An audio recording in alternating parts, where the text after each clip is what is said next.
What is happening, J Gaming Dude here, and no one really asked for it, but I'm just going to make a video on it anyways because I thought it would be interesting. After watching the 2023 Mario movie, I went back and watched the original 1993 Super Mario Bros. The movie, not to be confused with the 2023 movie, which is the Super Mario Bros. Movie, but I digress. This is a god-awful film.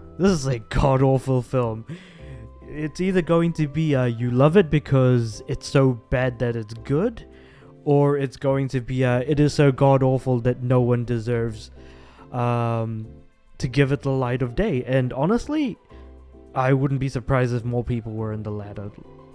Or hell, even the former. You know what? I don't blame you for being on either side of that particular coin, because this is a god-awful movie.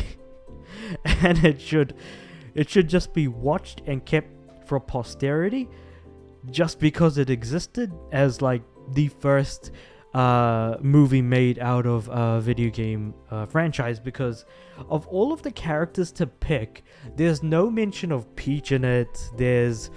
And we have a character called Daisy, which we kind of assume to be is kind of like Princess Daisy. And I mean, given the timing, this was around the time where Daisy was actually introduced to the Mario universe. There's the Thwomp. Oh, I'm dying on the inside thinking about Thwomp in this movie. There's no way in hell I'm going to describe Thwomp. I would highly recommend that you actually, watch the movie through Internet Archive, which is how I did it. It's either gonna go by very quickly that you don't realize it, or it's gonna go by so slowly that you'll feel like you're being painfully euthanized by being forced to watch this film. So depending on what place you fall into, it's just worth a watch. It is an experience regardless. Did I also forget to mention it's a god-awful movie?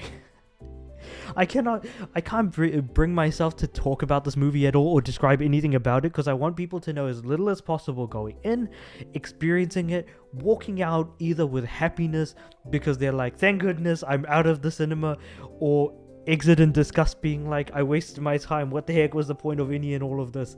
None of this feels like Mario. We just have like two characters that are supposed to be Mario and Luigi, and then like this character that's supposed to be called Daisy that just look like random people that they found outside like a random Cinnabon or something else like that. And then you've got like this whole thing about the Mushroom Kingdom being like this fungus everywhere, and that like people, like not people but like lizards don't like fungus, and that lizards evolved into like lizard people, and that's what like most of the villains are. And then like the Goombas look like random dudes, and there is a character called Toad who is a musician that plays music on the streets, who looks nothing like Toad and looks like some dude that you would see probably sniffing coke in a 90s movie. This movie is so unabashedly, unapologetically 90s-esque in terms of its presentation, its editing, the effects that are provided and made and put into the actual movie. The fact of the matter is that it is just fascinating that like this thing exists, that this abomination of a movie exists. It exists purely for the case of fascination. And there was a particular piece of trivia about this movie that really struck me, which was how Bob Hoskins starred in this movie, and it was in a interview in the extended cut later on when the DVD was released, that Bob Hoskins was interviewed, and he said he was asked by his son back in the day, who was 18 at the time that the interview took place, and his son asked him, so Bob Hoskins' son asked him, why did you star in that god-awful movie? And then Bob Hoskins said to his son, you need to choose. And He then replied to his dad, "We didn't need shoes that badly." And no, just hearing that, it really puts into perspective that the son who really liked Mario thought that this movie was absolutely god awful, and to have that sort of exchange, my god, like, it really needs to bring across some level of clarity. You know what? Actually, let's look at the Metascore. Let's look at the Metascore on, and just look at some reviews on here. Okay, I don't know what Washington Post is on about, giving that an 80. Let's see, what have we got here? Timeout. David L. Snyder has done wonders with the set. Yes, there's decent photography and effects. Yes, the giant Goombas are splendid. I don't think that I would say that, but the whole is not a dinosaur, it's a dog. It will baffle kids, bore adolescents, and depress adults.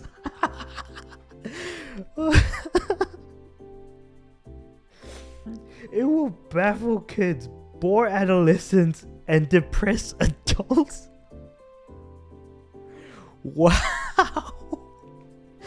That is a statement. Time out. You are doing God's work. Jesus Christ. Baltimore Sun, what'd you say?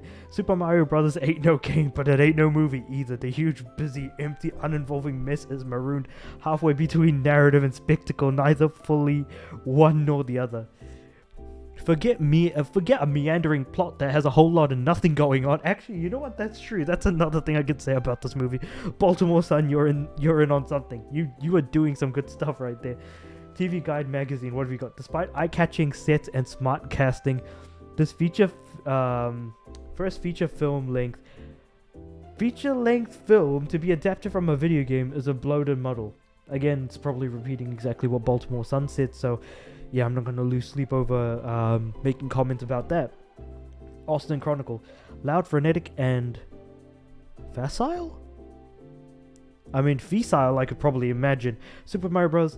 Is full of noisy sound and cartoon fury, signifying a sequel. I never got the feeling that this movie ever deserved nor needed, nor at any point hinted at a sequel. I mean, I think there was also another piece of trivia whereby Bob Hoskins and John Leguizamo, who played Mario and Luigi, had to get through the whole thing absolutely stumbling drunk, and on top of that, both of them got really, really like drunk that they hurt themselves. Hurt themselves in their drunken stupors while trying to get home from the set, that they did end up for some reason, which explains why Mario has like a cast for like half the movie. Has to like actually keep themselves bandaged together in order to even survive filming the damn thing, and apparently it was a massive nightmare on top of everything that was discussed. So you know what? I think I'm done talking about the movie. I don't think I even need to review it. I think that like the behind the scenes, the fact that there was no script for the movie, all of the stuff put together is more than enough for you to just wonder where everything went horribly, horribly wrong, and was just an entertaining enough talk. So you know what? If nothing else, take away like the last, I don't know, 5 or 6 minutes of me recording, just to give an idea of what this movie is like. It is an accident waiting to happen. And when it does happen, it hurts real bad and will likely turn into a nightmare.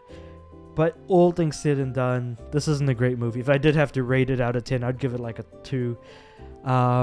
Which is very, very low for anything that I give numbers to. But obviously you have to be pretty god-awful to, fall in the 1 or 2 category. So there you go. If nothing else, take away from it being absolutely god-awful, which I think I may have mentioned like 3 or 4 times already. But you know what? Worth an extra mention, and until next time, I'll see you.